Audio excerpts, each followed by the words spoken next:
egentlig meget i tvivl om, jeg skulle vælge det almene gymnasie eller handelsgymnasie.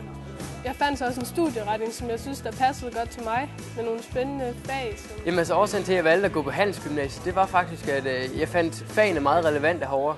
Jeg vil bruge min studentereksamen fra handelsgymnasiet her til at gå videre på noget økonomi af en slags, noget ledelse. Jeg har tænkt mig at læse marketing and management communication, som bruger en del af de fag, som vi har lært her på handelsgymnasiet. Med en studentereksamen fra handelsgymnasiet på IUC Nordvest, der har man mulighed for at læse videre på alle videregående uddannelser. Både de korte, de mellemlange og de lange videregående uddannelser.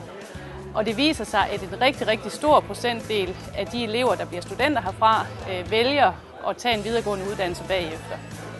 Ja. Du skal vælge handelsgymnasiet, fordi at det er utrolig spændende og lærerigt at gå her. Utrolig spændende fag, vi har herovre. Nogle fag, man ikke kender fra folkeskolen og andre institutioner. Så derfor så er det, hvis du har mod på nogle nye oplevelser, så er det her, du skal komme.